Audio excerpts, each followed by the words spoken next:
Alright, I received a request from somebody who would like to know what an M39 looks like when it is disassembled.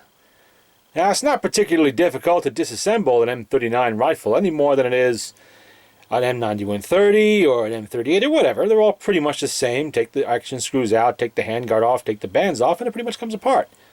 Now, the M39 uses the same mostly action as any other rifle, like a 9130, M44, M38, all the same action, all the same receiver, all the same bolt. As you can see here, here's the receiver. This is an unissued rifle. In this case, it is a 1944 Sako. And this is your basic Mosine action here. This particular one is from Remington. This is a US made receiver. Let's see if I can get in close on that R there. You can see what I mean.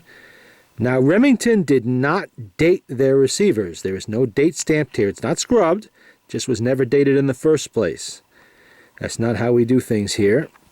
That's more of a European thing. All right. See the Remington R right there too? Various little inspection stamps on there. Some of them might be Russian, some American, some Finnish.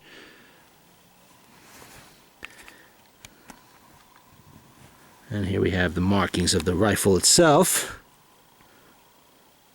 1944 Sako.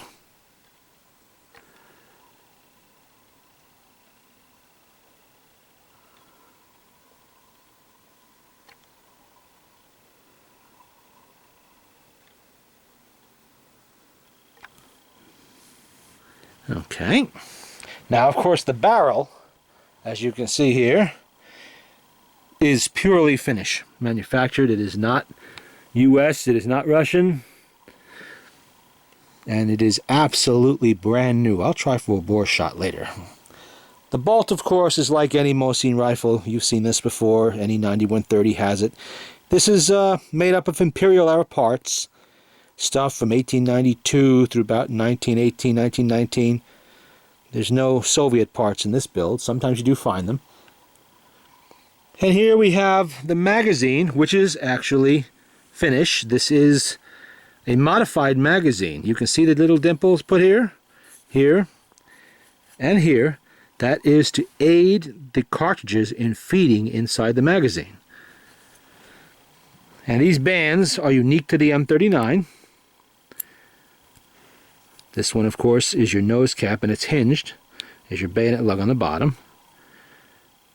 And it's pretty much brand new. It doesn't look like it's ever been used. Full blue on it. Not every rifle got issued, I guess. The action screws to hold the body together. And here we have the handguard.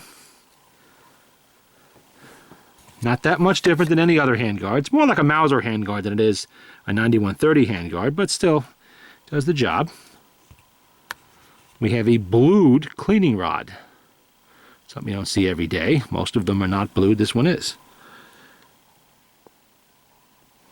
And of course the stock itself.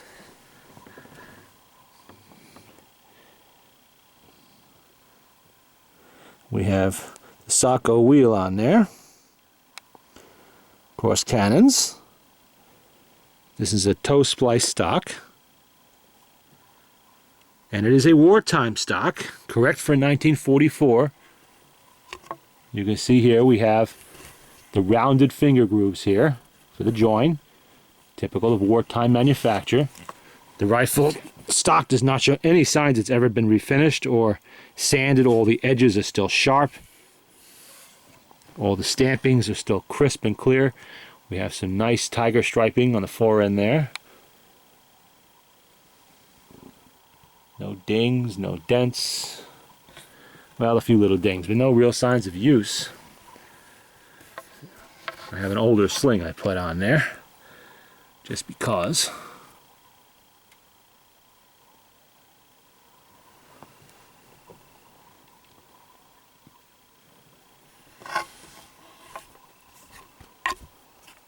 Well, that's what it looks like taken apart. No mystery to it. Nothing in there.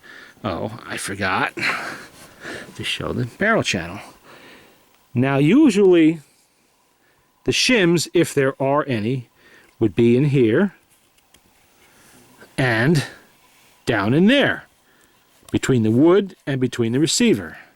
In this case, there are no shims. Not uncommon, as the rifle was not issued. Apparently they simply weren't needed. And I have fired this, and it fires very well.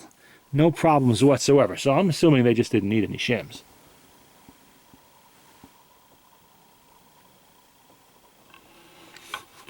And I have no intention of putting any in, because they're definitely not needed.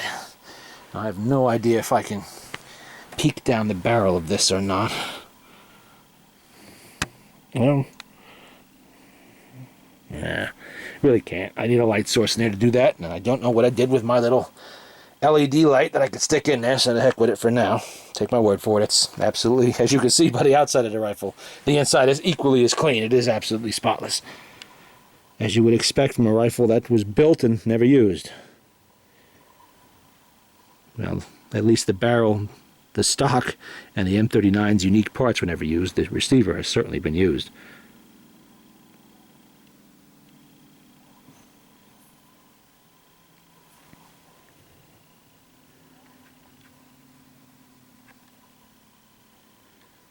You can see that they scrubbed the Imperial Eagle on the Remington receiver.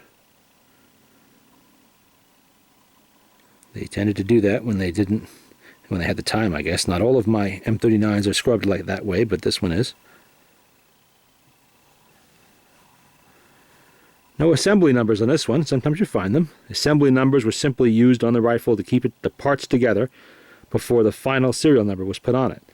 And it is fin matched, as we call it here in the States,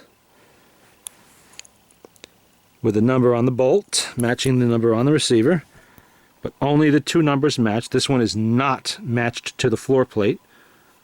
And I don't believe to the butt plate either. No, there's no number on the butt plate.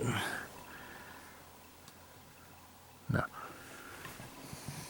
Oops, what happened there? There we go. And that's your look at what the M39 looks like when it's in pieces. And it comes apart and goes back together very easily. No, nothing intimidating here. Same as any Mosine rifle. Just take the screws out and everything comes apart. But be very careful when you take these apart that if there are shims in that action, when you lift the barrel receiver out of the stock, make sure you make careful note of where those shims are. They're thin little metal wafers, and I'll show them in another video later on. No, well, not right now, but another time. Don't get them out of order. Somebody spent countless hours fine-tuning a rifle that has those shims so that it shoots perfectly, adding shims, taking them out, until they had just the right combination.